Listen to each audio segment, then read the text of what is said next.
Hey hi guys, welcome back to my channel. First time మన channel చూస్తున్నట్టయితే please do like, share and subscribe to our channel. ఈరోజు మనం simple and క్విక్గా అయిపోయే mutton biryani చూపిస్తాను. ఇది కంప్లీట్గా నా స్టైల్. కొంచెం వేడి పాలు తీసుకొని అలా సాఫ్రాన్ నానబెట్టండి కొద్దిసేపు. అంటే స్టార్టింగ్ ప్రాసెస్ సాఫ్రాన్ రైస్ నానబెట్టుకోవాలి, అది మెయిన్. మటన్ బిర్యానీ ఏం పెద్ద రెసిపీ ఏం కాదు, సింపుల్గా వంట రాని వాళ్ళు కూడా చేసుకోవచ్చు చాలా ఈజీగా. సేమ్ అలానే చూపించాను. ఫస్ట్ మటన్ మ్యారినేషన్ చేసుకోవడం అనేది ప్రాసెస్. ఆ మ్యారినేషన్ చేయడమే మెయిన్ మన బిర్యానీకి. సో ఇది బాగా చేయండి, ఎందుకంటే మనకి పీస్కి ఆ టేస్ట్ రావాలంటే మనం ఎక్కువసేపు మ్యారినేషన్ చేయాలి అంతే. అది చేసుకుంటే చాలు, అదొక్కటే లాంగ్ ప్రాసెస్. అదొక్కటి అయిపోతే మనకి బిర్యానీ సింపుల్గా ఈజీగా అయిపోతుంది. ఫస్ట్ ఈ రెసిపీ చేస్తే కనుక మీరు అస్సలు డిసప్పాయింట్ అవ్వరు.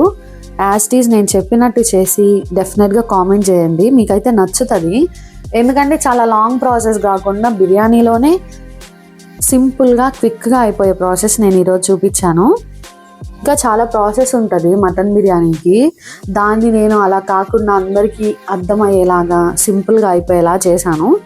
మీకు ఆ ప్రాసెస్ కూడా నెక్స్ట్ టైం ఎప్పుడైనా చూపిస్తాను చేసుకున్నప్పుడు.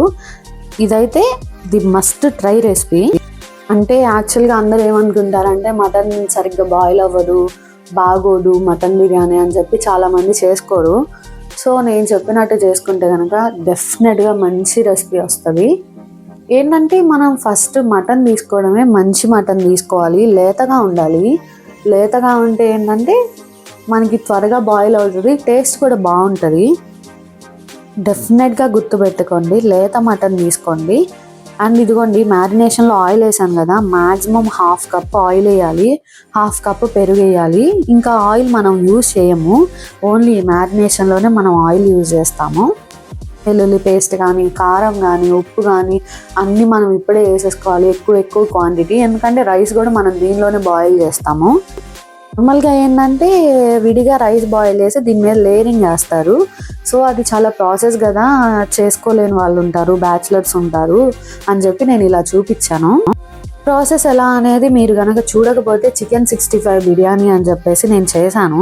అది కింద డిస్క్రిప్షన్లో లింక్ ఇస్తాను, వెళ్ళి చూసేయండి. గరం మసాలా, అల్లం వెల్లుల్లి పేస్ట్ అన్నీ హోమ్ మేడ్ది చూపించాను, మీరు డెఫినెట్గా వెళ్ళి చూడండి. ఎప్పుడైనా కానీ పెరుగు మనం లాస్ట్లోనే యాడ్ చేయాలి. ఫస్ట్ మనం ఇదంతా మసాలా అంతా పీస్కి పట్టించిన తర్వాత పెరుగు యాడ్ చేయాలి, ఎందుకంటే పెరుగు స్పైసీనెస్ని డామినేట్ చేస్తుంది. సో అలా అవ్వకుండా లాస్ట్లో పెరుగు వేసుకోండి, బాగుంటుంది. బ్రౌన్ ఆనియన్ కూడా డెఫినెట్గా వేసుకోండి. ఒకవేళ బ్రౌన్ ఆనియన్ ప్రిపరేషన్ మీకు తెలియకపోతే అది కూడా నేను చూపించాను, లింక్ ఇస్తాను. ఆ బ్రౌన్ ఆనియన్ ఫ్రై చేసిన ఆయిల్ వేసుకుంటే 1/2 కప్ ఇంకా బాగుంటుంది నార్మల్ ఆయిల్ కంటే. చాలా అంటే చాలా ఫ్లేవర్ వస్తుంది దానివల్ల. యాస్టీజ్ నేను చూపించినట్టే మ్యారినేట్ చేయండి, మసాజ్ చేయాలి పీస్కి. బాగా మసాజ్ చేస్తేనే ఆ టేస్ట్ వస్తుంది. ఇదిగోండి మసాలా దినుసులు ఉన్నాయి కదా, అవి కూడా మీరు కొంచెం ఎక్కువ వేసుకోండి, స్పైసీనెస్ తినేవాళ్ళు. రైస్కి కూడా అదే స్పైసీనెస్ సరిపోవాలి కాబట్టి. మీకేమైనా డౌట్స్ వస్తే, మీకు ఏదైనా రెసిపీ కావాలంటే డెఫినెట్గా కామెంట్ చేయండి, నేను పక్కా మీకు చేసి చూపిస్తాను. అది కూడా ఏంటంటే సింపుల్గా ఈజీ ప్రాసెస్ చూపిస్తాను.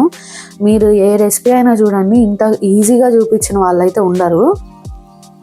ఎందుకంటే మటన్ చాలామంది ఇంట్రెస్ట్ చూపిరు. నేను నా సరౌండింగ్స్ వాళ్ళని కూడా చూశాను, ఎవరు అంత ఇంట్రెస్ట్గా మటన్ బిర్యానీ చేయరు. అంటే చికెన్ బిర్యానీ చేసినంత ఇంట్రెస్ట్గా మటన్ బిర్యానీ చేయరు, ఎందుకంటే అది లాంగ్ ప్రాసెస్ అనుకొని ఫీల్ అవుతారు. సో ఇలా చేస్తే కనుక ఏ బిర్యానీ అయినా ఈజీయే. ఫస్ట్ మనం మటన్ ఇలాగా 15 మినిట్స్ దాకా ఫ్రై చేసి మూత పెట్టి బాయిల్ చేయాలి. అది కొంచెం స్మూత్ అవుతుంది, పీస్ అనేది లోపల బాయిల్ అవుతుంది. ఇది ఇలాగా కొద్దిసేపు వాటర్ అంతా బయటకు వచ్చి మళ్ళీ ఎవాపరేట్ అయ్యేదాకా, ఇప్పుడు మటన్లో వాటర్ ఉంటుంది కదా, అదిగోండి అది అలా బయటికి రావాలి. అలా వచ్చి మళ్ళీ అది ఎవాపరేట్ అవ్వాలి. అప్పటిదాకా బాయిల్ చేయాలి మటన్ని, అప్పుడే టేస్ట్ బాగుంటుంది.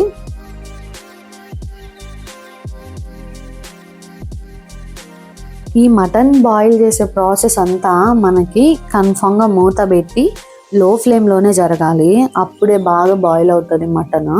మనం 1 గ్లాస్ రైస్కి 1.5 గ్లాస్ వాటర్ తీసుకోవాలి బాస్మతి రైస్కి. నేను ఇక్కడ 1 గ్లాస్ రైస్కి 2 గ్లాస్ వాటర్ తీసుకున్నాను. ఎందుకంటే మటన్ బాయిల్ అయ్యేటప్పుడు ఎవాపరేట్ అవుతాయి కొంచెం వాటర్. సో రైస్ కూడా సరిగ్గా బాయిల్ అవ్వదని చెప్పేసి నేను 2 తీసుకున్నాను. మీకు ఇంకా బాగా పలుగ్గా కావాలి అనుకుంటే రైస్ 1.5 తీసుకోండి. నేను ఫైనల్గా డిష్ చూస్తారు కదా, మీకు ఇలా టెక్స్చర్ కావాలి అనుకుంటే 2 వేసుకోండి, అది మీ ఇష్టము. నాకైతే బిర్యానీ ఎప్పుడు పలుగ్గా గట్టిగా ఉంటే నచ్చదు, కొంచెం స్మూత్గా జ్యూసీగా ఉన్నట్టయితే నచ్చుతుంది. అందుకే నేను కొంచెం వాటర్ ఎక్కువ పోసుకుంటాను. ఎప్పుడైనా కానీ రైస్ వేసే ముందే మనం ఉప్పు చూసుకోవాలి, దాంట్లో ఉప్పు సరిపోయిందా లేదా అని, అప్పుడే యాడ్ చేసుకోవాలి. తర్వాత యాడ్ చేసినా కూడా అది యాడ్ అవ్వదు, అంటే రైస్కి పట్టదు. సో ఫస్టే టేస్ట్ చూసుకొని సాల్ట్ యాడ్ చేసుకోండి. మీకు ఉప్పు మసాలా సరిపోకపోతే ఎట్లాంటి బిర్యానీ అయినా కూడా టేస్ట్ బాగోదు. సో మెయిన్ సాల్ట్, మసాలాలు చూసుకోవాలి మీకు నచ్చే విధంగా.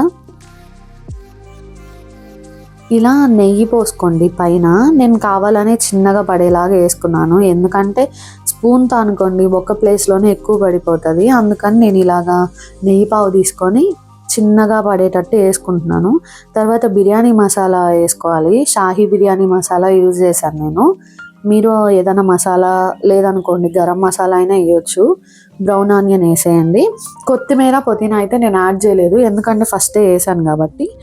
దెన్ ఈ కుంకుమ పువ్వు పాలల్లో నానబెట్టాం కదా, అది లేయర్గా వేసేసుకొని మీకు పాసిబుల్ ఉంటే సిల్వర్ ఫాయిల్తో కవర్ చేసుకోండి, లేదంటే మూత పెట్టేసి ఆ లిడ్కి మైదా పిండితో క్లోజ్ చేసేయండి, అంతే. అదొక 10 మినిట్స్ స్టవ్ మీద ఉంచేసి తర్వాత స్టవ్ ఆపేసి మ్యాక్సిమం 20 మినిట్స్ నుంచి 30 మినిట్స్ దాకా దమ్ అవ్వనివ్వాలి. అప్పుడే అదిగోండి రైస్ అలాగా పైకి లేచిందంటే దమ్ అయినట్టే. చూడండి ఎంత ఫ్లేవర్డ్గా ఉందో రైస్. నాకైతే టేస్ట్ భలే నచ్చింది. డెఫినెట్గా ట్రై చేయండి, ట్రై చేసి కామెంట్ చేయండి. ఇలానే మనం కుక్కర్లో కూడా చేసుకోవచ్చు, అది నేను మళ్ళీ చూపిస్తాను.